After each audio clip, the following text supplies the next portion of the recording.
Yan.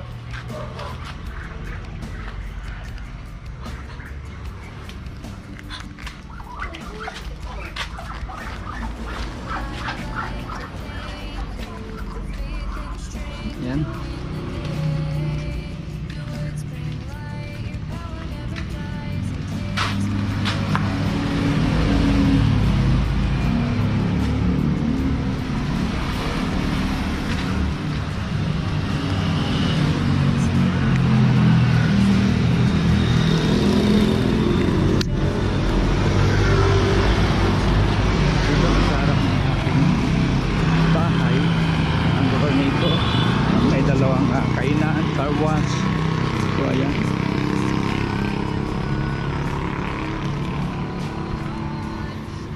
At ito ang aking service. Bajaj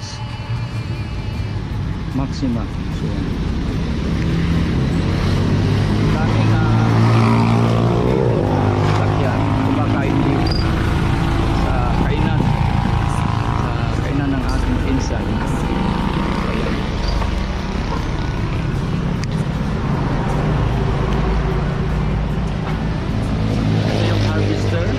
Paminto sila dito at sila ay mag-aamusal dito sa kantin ng aking pinsan. Ayan. So shout out sa lahat ng aking katrabaho dyan sa Kimpahad Medical City. Ito naman ay lupa ng aking pinsan, pag-aari ng aking pinsan. Ang bahay na ito na malaki ay ang aming dating family house at pinagawa ng aking kapatid, nasa ibang bansa rin. Ayan.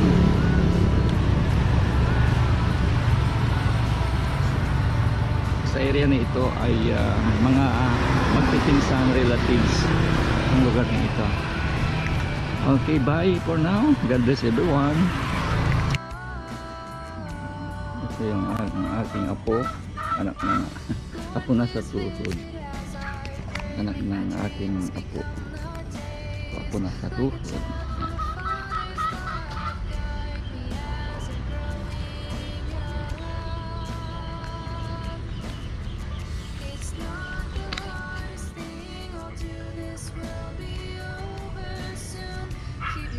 Magandang umaga mga guys, mga kababayan.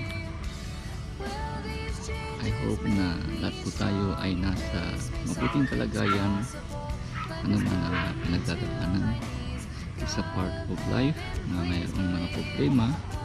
Subalit ang lahat ng bagay na yan ay matatapos. Ika nga, at the end of darkness there is always light. Yan. Today is Saturday, August 10. Yan. So ang nakikita ninyo dito sa aking video ay ito po yung likod ng aking bahay. Bukid po yan. At ang aking bahay ay dito po sa harapan. So ayan. Ito kulungan ng kambing, pag-aari ng aking pamangkin. So ayan, may 6 na kambing at mga pato. So yan, yan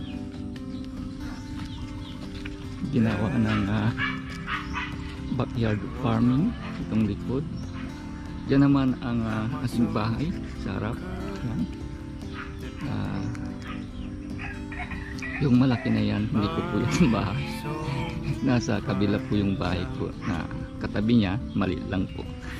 So yan, tuwing aking tinitingnan ang lugar na ito ay nagpa-flashback yung mga memories dito. Napakaraming memories ng mga bata pa sa lugar na ito. Dito kami naglalaro, naghahabulan, nagpapalipad ng mga saranggula. So, yan. Doon sa banda roon ay sinasaka ng aking tatay nung buhay pa. pag-aari ng aking pinsan, kapatid ng aking tatay. Pero ang kalaga na ngayon ay apo na. So yan.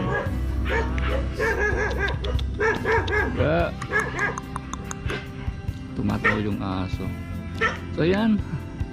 Hanggang dito na lang ang aking video. A small information about my place and my life. At dito ako lumaki sa lugar na ito. Ayan. God bless everyone. There was no